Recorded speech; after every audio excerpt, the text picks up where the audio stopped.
हरिओम. अध्यात्म रामायण अरण्यकांड सर्ग 3 प्रवचन क्रमांक 54 अगस्त्य ऋषींची भेट भाग 1. यथाकाळी सुतीक्ष्ण मुनींबरोबर रामप्रभू, सीतामाई, लक्ष्मण, अगस्त्य मुनींचा भाऊ अग्निजिव्हा याच्या आश्रमात पोहोचले. अग्निजिव्हा मुनींकडून पूजा आदर सत्कार झाल्यावर त्यांनी तेथे फळे, कंद, मुळे यांचे सेवन केले. त्या रात्री तेथेच मुक्काम करून ते सर्व दुसऱ्या दिवशी सकाळी अगस्त्य ऋषींच्या आश्रमाकडे जाण्यासाठी निघाले. सर्वर्तुर फलपुष्पाढ्यम नाना मृग गणैर्यर्तुम पक्षी संघैश्च विधिर्नार्जितम नंदनोपमम. तो आश्रम हंगामाप्रमाणे येणाऱ्या विविध फळे, फुले यांनी समृद्ध होता. तसेच तेथे अनेक प्रकारचे वन्य पक्षी, पशु यांचे ध्वनी निनादत असत. अशा प्रकारे तो आश्रम नंदनवनाप्रमाणे शोभायमान होता. येथे ब्रह्मर्षी, महंत, देवर्षी यांचे दीर्घ कालावधी वास्तव्य होते. त्या आश्रमाच्या आजूबाजूला अनेक अन्य मुनींचे आश्रम होते. अशा प्रकारे तेथे आश्रमांची एक मोठी वस्तीच होती. यामुळे तो प्रदेश जणू ब्रह्मलोकांप्रमाणे वाटत होता. अगस्त्य ऋषींच्या आश्रमाजवळ गेल्यावर तेथेच बाहेर थांबून रामप्रभू सुतीक्ष्ण मुनींना म्हणाले, आपण पुढे जा आणि सीता, लक्ष्मण यांच्या समवेत मी आलो आहे असे अगस्त्य ऋषींना निवेदन करा. त्याप्रमाणे सुतीक्ष्ण मुनी आत गेले आणि दंडवत प्रणिपत्याह विनयावतः सुधीः रामो दशरथिर्ब्रह्मन् सीतया लक्ष्मणेच आगतो दर्शनार्थ ते बहिर्तिष्ठति सांजलिः. सुतीक्ष्ण मुनी आत गेले आणि अगस्त्य मुनींना साष्टांग नमस्कार करून अत्यंत नम्रतेने म्हणाले, दशरथ राजाचा पुत्र राम, सीता आणि लक्ष्मण यांच्यासह आपल्या दर्शनासाठी हात जोडून बाहेर उभे आहेत.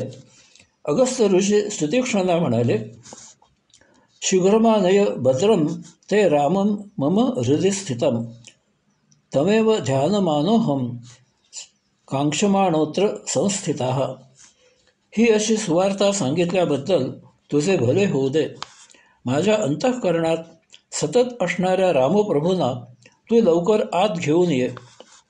त्यांचेच ध्यान लावून त्यांच्याच साक्षात्काराची इच्छा करत मी येथे वास्तव्य करत आहे. असे सांगून अगस्त्य ऋषी चटकन उठून रामप्रभूंना सामोरे गेले आणि अतिशय भावभक्तीने त्यांना म्हणाले, माझी आपल्याशी भेट झाली ही फार सुदैवाची गोष्ट आहे. माझ्याकडे अतिथी होऊन आलात ही माझ्यासाठी प्रिय घटना आहे. आज मी कृतार्थ झालो.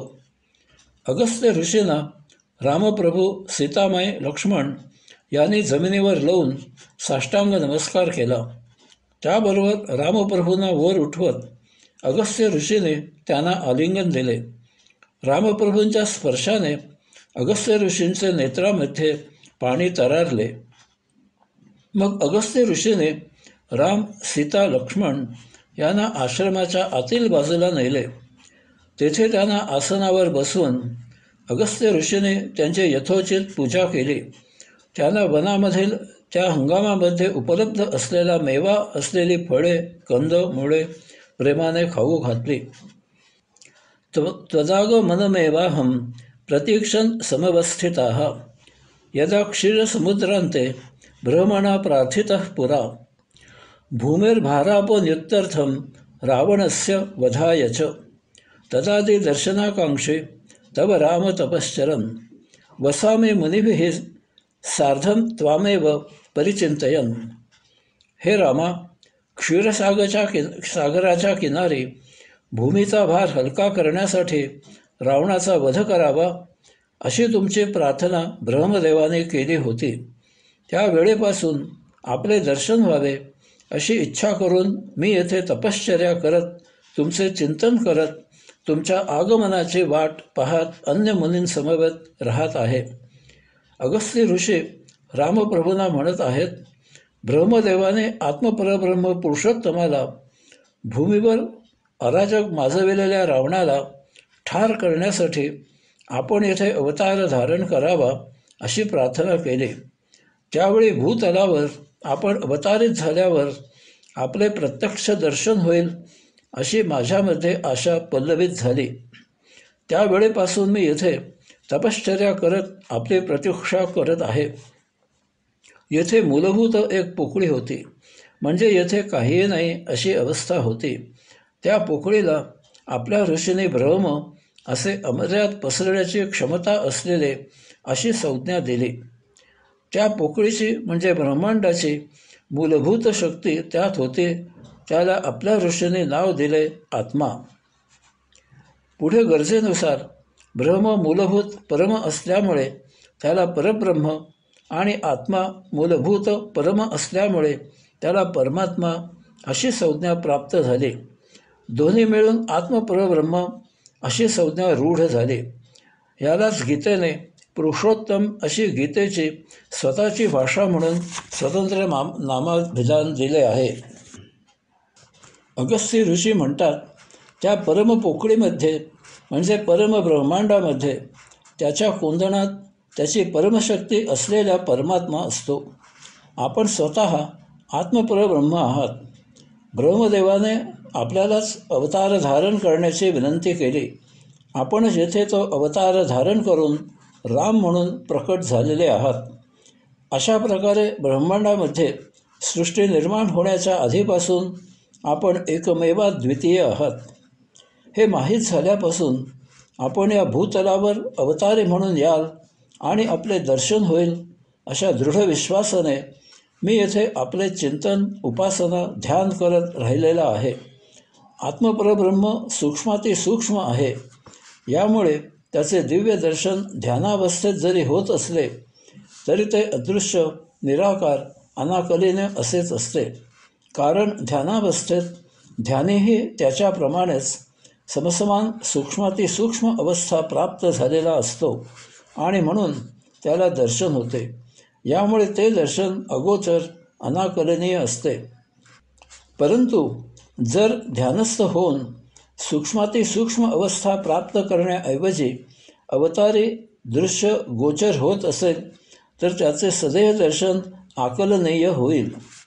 असा विचार करून मी आपले चिंतन करत ध्यान लावून आपला अवतार धारण करण्याची आणि या योगे आपल्या मानवी रूपामधील दर्शनाची वाट पाहत राहिलो. आज त्याचे प्रात्यक्षिक मला पाहायला मिळत आहे. मी धन्य झालो आहे. यानंतर अगस्त्य ऋषीने रामप्रभूंची स्तुती केली. त्याचा थोडक्यात सारांश असा आहे.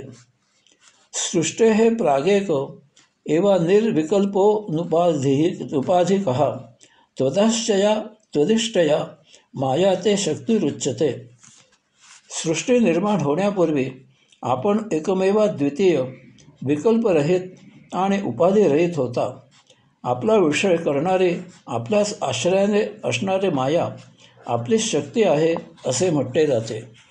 ज्यावेळी आपली माया शक्ती आपल्याला झाकोळून घेते तेव्हा तीही आपल्याप्रमाणेच अव्याकृत तत्व म्हणजे अगोचर सूक्ष्म होते. मग तिला मूळ प्रकृती असे म्हटले जाते. तसेच तिला अविद्या, बंध, संस्कृती असेही म्हटले जाते. तुमच्यामुळेच प्रेरित झालेल्या या प्रकृतीने महत्त्व निर्माण केले. या महत्त्वापासून अहंकार निर्माण झाला. येथे अहंकार याचा अर्थ आता जो वापरून वापरून विस्मृतीत जाऊन भ्रष्ट झाला आहे तो म्हणजे मीपणा, स्वतःबद्दल दुराभिमान, स्वतःचा फाजील विश्वास असा घ्यायचा नाही. तर याचा जो मूलभूत अर्थ आहे की स्वतःच्या अस्तित्वाची जाणीव असा घ्यायचा आहे. हा अहंकार 3 प्रकारचा आहे: तामस, राजस, सात्विक.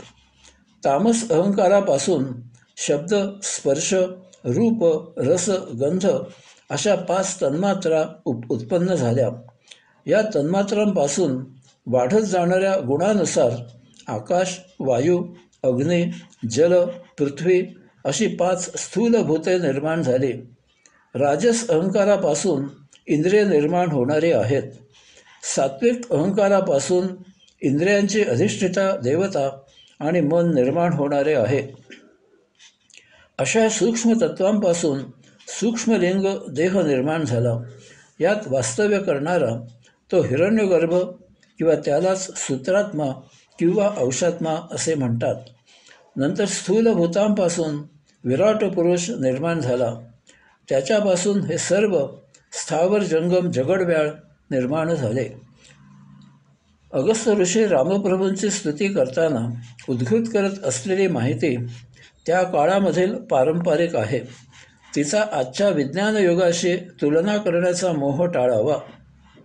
अगस्त्य ऋषी पुढे म्हणाले, तुमच्याच मायेच्या गुणभेदानुसार या जगाचे कारण असलेले ब्रह्मदेव हे रजोगुणाचे द्वार उत्पत्तीस्थान आपणच आहात.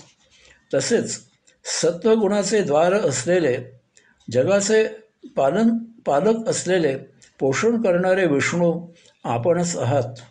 तसेच जगाचा लय करणारे तमोगुणाचे द्वार महेश आपणच आहात.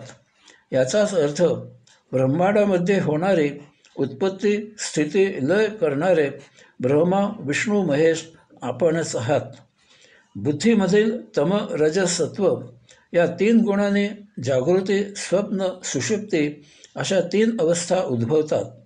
परंतु या 3ही अवस्थांपेक्षा आपण या सर्वांपासून अलग विलग चिन्मय अविनाशी आदी अनादी असे सर्व साक्षी पूर्ण भिन्न निराळे विलक्षण आहात. आपल्याला जेव्हा सृष्टी निर्माण करायची लीला करायची असते तेव्हा आपण आपल्या मायेचा अंगीकार करता, आधार घेता. त्यावेळी आपण गुणयुक्त झाल्यासारखे भासमान वाटता. आपली माया नेहमी विद्या आणि अविद्या अशा 2 प्रकारची भासते. याचे 2 मार्ग प्रचलित आहेत, एक प्रवृत्ती आणि 2 निवृत्ती. याचे निरूपण आपण पुढील प्रवचनात पाहू. हरिओम.